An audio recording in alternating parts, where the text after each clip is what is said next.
What's up, everyone? I'm CL Connolly. Sorry about the light. The sun is shining right into my face here. I'm trying to lean, trying to lean. So, today I will be talking about Fundamental Affair.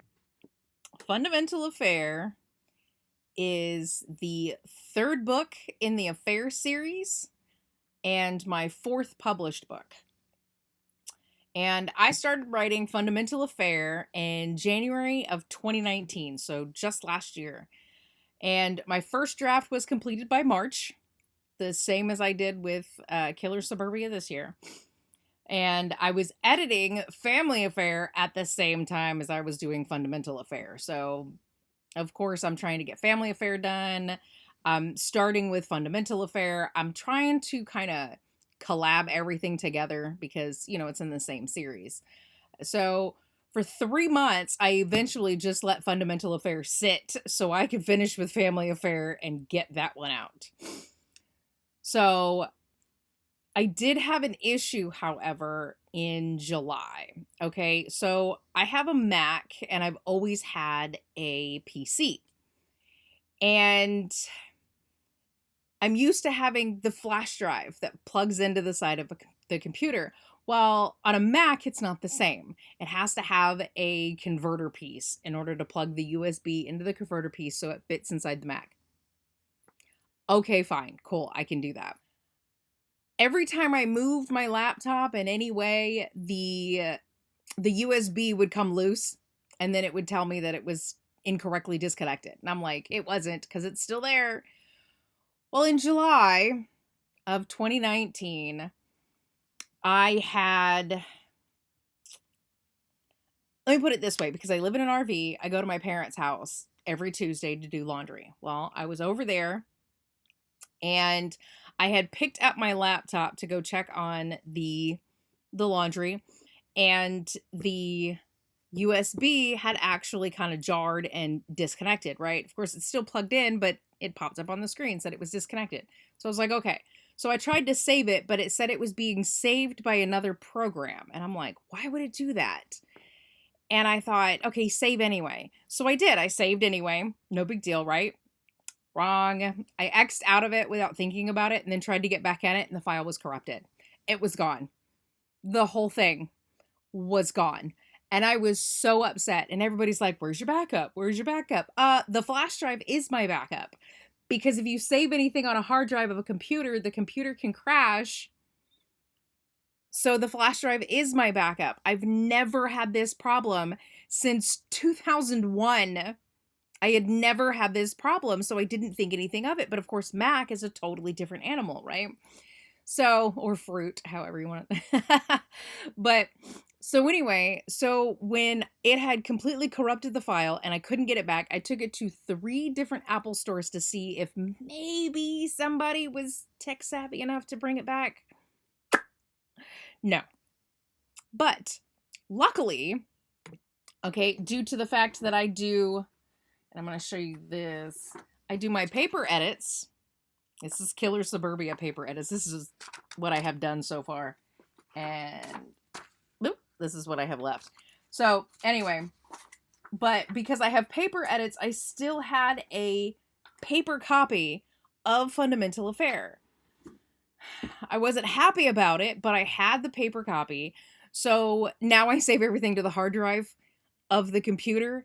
And every Monday, I have an external hard drive that I do a backup and transfer all my books and stuff that I have been editing or anything like that. I transfer them all to the hard drive. So like Killer Suburbia is on the hard drive, or is on my computer and on the external hard drive in the exact same form. But once I start actually doing file edits on it, then what'll happen is I'll start transferring that over. And that's what I started doing. So every Monday I go through and I resave a new copy of that file onto the hard drive. If for any reason something happens to my computer, I still have this external hard drive. But of course, it's also a backup. So if I have to re-download anything on my computer, I have it. Now, I was devastated. I was literally devastated. And if you've seen my always backup video, you'll see exactly how devastated I was. It was probably the ugliest video I've ever filmed. It was so bad. So, anyway, well, let me put it this way. So, I was real excited to have Family Affair finally being published. And I was like, I want to do this. I want to do this right. I need to start applying to conventions. So I start looking at conventions. And of course, I've been to Frightmare before. So I look into Frightmare. Well, their booth cost is a lot. And I think that I would literally have to have more books to sell and potentially be making more money from my website and on book sales than I am right now in order to go to Frightmare, because the cost of their booth is way more than I want to spend. And so I was like, okay, well, let's see if I can find something else. Well, then this new convention popped up and I was like, yes, yes, yes, I really want to do this convention. I got rejected 3 times from that convention, but I still will be there because I eventually got accepted. But so I ended up at Scary Dad's Haunted Halloween Show in September of 2019 to debut Family Affair, which had been published in August. So then from there, I was able to do the Cult Classic Convention. Unfortunately, this was not done by the Cult Classic Convention like I wanted, and I think it was mainly because of the fact that I had lost the file. And I feel like if I hadn't lost the file in July and then let it sit in August while I dealt with, Family Affair, and I got that one finished, and then did the convention in September, and then finally went back to it in October. I mean, I was literally upset, and I tried to get back through it, but I'm going to tell you now, there is so much in this book that was emotionally draining for me, specifically because I know these characters, and I literally just it's the whole act of the characters themselves. I know who they are, and especially the main character, she is literally, how do I put this? The main character in this book, I feel like I know her. Let me put it that way. I feel like it's someone I grew up with, even though it's just a character I created. She's just somebody that I created. But because I had her in Forbidden Affair and then Family Affair, and I went and decided I wanted to do her backstory, I wanted to show her as a child. It was really hard, and I think it has more to do that when it comes to children having a hard life. I mean, I don't think that should be something that they should have to go through. I don't think children should have to have a hard life. And that's basically what she went through. I mean, at 6 years old, she was abandoned by her mother. Of course, it's hard for that anyway, but then having to live through the foster care system, because, and this is something that I did a lot of research on right here, was the fact that there are so many people out there that when they want to adopt a child, they always want the little ones. It seems like they always want just the little ones. They want to start with the babies. They want to be able to, raise them. It's like with dogs, everybody wants a puppy, right? So they do the same thing with kids. But the problem is, though, is that there are older kids out there that still need that same family love, and they just don't get it. And that was probably the hardest thing too, is, not just because of, certain issues that I've had, but it's just the fact that there are children out there who really need, they just really need things, and they're older. They're not the babies. They're not going to get to start from the beginning. And that's where this comes in. She's 6. So most people want them under the age of 5 at least. And poor girl ends up staying in the foster care system her entire life. And it's really hard. Well, problem is though is that there's several scenes that are hard for me just writing, knowing that number one, she's a child, and number two, it's a character that I've been with for so long because I created her in 2010. It was 2010. I'm sorry. It was 2010 when I did the outline for Forbidden Affair. So I knew who she was. Well, then in 2012, she was out there in the world. So I wanted to show her as a child, and it was really difficult. And I'm going to put this out there right now, okay? There is child abuse. And, Mary Higgins Clark had a book in like the 60s, I guess, that, that's exactly what it was for. They pulled it from the shelves specifically because, oh, you just don't talk about that kind of thing. Well, people should, because it happens all the time. And it was republished, and I read it, and I loved it, and it was actually well written, okay? And the thing is, though, is that, yes, this is actually very difficult. It was difficult for me to write, but I wanted that emotional aspect. I want people to understand that there are children out there that literally still need those loving homes, and they're older. They're, between the ages of 6 and, 18. But anyway, so I wanted to write a book that basically gave light to that whole situation. It gives light to the adoption process and the fact that there are kids out there that still need loving homes. Now, of course, in my end, I think adoption is way too expensive, and I think that they're expecting too much. If somebody's out there and they're actually wanting to take care of a child, I don't think that, adoption should cost as much as, IVF, but, whatever. So either way, you're screwed. Just saying. Anyway, that's a whole nother thing. So, okay. But Fundamental Affair was really close to being done by the time the Cult Classic Convention came around in February. But it was like the weekend that the Cult Classic Convention was the same weekend that I was going to sit with the final draft that I had and have my computer read out the entire thing to me to find out if I had any typos or anything. So I had to make sure that there wasn't anything that was, incorrect, which I could tell you for some reason I always forget to hit the N in wouldn't or couldn't. It's the weirdest thing to hear the computer say it out, so you recognize that. And I'm going to tell you now, anybody who does any editing or anything like that, always invest in some kind of reader, whether it be on your Mac and you just have your pages reading it out to you, which is just, the word processing thing, or if you have a PDF reader, because I had a PDF reader on my PC and I would save my files as a PDF and then I would just have it read it out loud to me.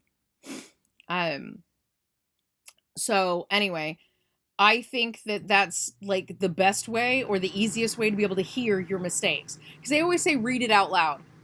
I can read it out loud. The problem is, though, is that my mind, while I'm reading sometimes, will actually wander. And I could be reading it out loud. Everybody else around me can hear it, but I'm not hearing it at all. Because I'm thinking of something else. And it's really difficult for me. But if I have the computer read it out to me as I follow along, I'm legitimately paying more attention. I don't know. I have a feeling it has something to do with the ADD, whatever, blah, blah. Anyway, so I made coupons specifically for the convention for Fundamental Affair. So if you purchased any of the Affair books, if you had purchased Forbidden Affair or Family Affair, you got a coupon for 25% off for Fundamental Affair once it came out. That coupon is active. So if you got one of those coupons at the Cult Classic Convention, you can get Fundamental Affair for 25% off. Now, that coupon is only good for Fundamental Affair specifically, but there is also a 20% off coupon for my entire website down below. So you'll find that down there too. So anyway, after I had finished all of the edits, my final edits and everything else, I went ahead and still sent it back to my editor just to be sure that everything was fine. Luckily, the editor came back and she had found 2 typos. But those 2 typos were from shit that I had added later, and because apparently my hands don't work on the keyboard. So, anyway, now, keeping in mind, Fundamental Affair is the prequel to the Affair series. So, and I've said this before, you can read Fundamental Affair first, you can read it after Forbidden Affair, you can read it after Family Affair, but it has to be read before Fruitful Affair. There are characters that I have brought up in Fundamental Affair that are introduced in Fundamental Affair that are brought into Fruitful Affair, if that makes sense. And it was because I wanted to bring her past back to her, kind of thing. But I tend to do that. A lot of the books and stuff like that, especially in, this series, the past comes back to haunt her. And that's basically what the whole series is, about. Her past is always going to come back.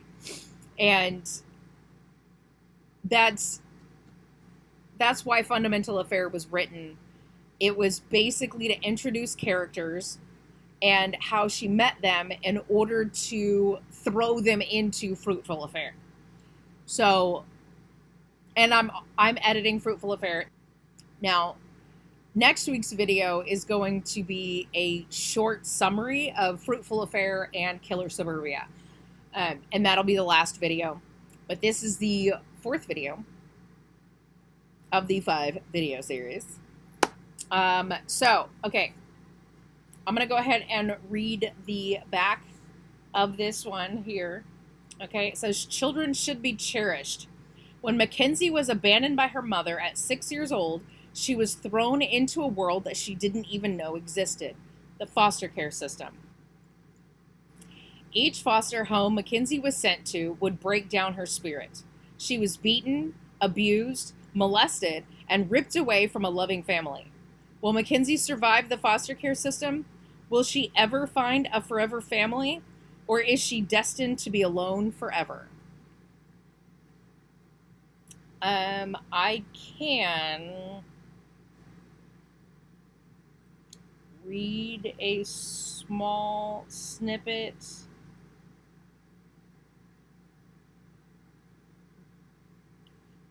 Okay, so let's do this. At lunch, I made sure to keep my face hovering over the plate and my fork positioned in my hand, precisely located with the prongs either over the plate or in my mouth. My face was so close to my plate, my chin was practically resting in my food. I was starving by that point in the day, since I had missed dinner the night before because I made the mistake of saying I was tired, and breakfast that morning was cut short when I made a mess. I was determined to actually eat a full meal. Mackenzie, were you taught to eat like a dog? Don't sit with your face so close to your plate. That's disgusting, Miss Warren said, shoveling food into her mouth. I'm sorry. I just don't want to make a mess, I answered. Are you talking back to me? Miss Warren yelled from her chair, slamming her fist on the table. No, ma'am. I just thought I was answering your question, I told her. I didn't ask you a question. I have all the answers and I'm smarter than you. If I want you to talk, I'll beat it out of you. Understand? She scolded. I nodded without speaking and continued to eat. My eyes roamed the table, scanning the other children. They were looking down at their food as they ate, and Miss Warren snapped her fingers at me, then pointed at my food when I looked at her. I looked down at my food, like the other kids, as we finished. That's chapter 7. The one that I did on the Facebook Live, the part that I read on Facebook Live, I literally had to keep myself from crying. So I'm not going to go through that one. And I didn't want to go too far in. She has these little adventures and stuff like that with a lot of the other foster kids. So there are foster kids and stuff that she is introduced to, and she does have some fun. There are some parts where she has fun, but I really just want to make sure that everyone is aware that there are children out there that do need that loving home, that are older. And, the same thing, I don't want to compare this, but like the same thing goes for dogs and stuff like that too. Don't always get a puppy. Older dogs can be a lot more loyal. And with children that are older, they're more willing to actually obey, not really obey, that sounds really bad, but they're more willing to, do what they're told more than the fact that they really just want a family. That's all that they want. But I don't have I don't know. I literally wanted to give her backstory and just go from there. But all of my books are available on my website for $10 a piece. Same goes for the notepads. I can't even call them notebooks. They're notepads. I always say notepad is the one that's got the binding at the top. Notebooks are the ones with on the side. But anyway, so the notepads are $2 on the website. The books are $10 on the website. And there is a coupon code for 25% off down in the description box below, and the link to my website as well. My books are available on Amazon.com, BarnesandNoble.com. And that's it. This one was shorter than last week, but last week had a lot of information because I was explaining the gap between 2012 and 2019. Or 2014. Sorry, 2014 and 2019. Next week will be Fruitful Affair and Killer Suburbia. They're going to be looped into one because I'm still editing those, so they're not done. There won't be any cover photos or anything like that. And I don't think I'm going to do a reading for those. I'm just going to give like a small snippet. Just going to give a small synopsis of the books and stuff like that so you can kind of get an idea of what they're about. But either way, that's it. Okay. Bye.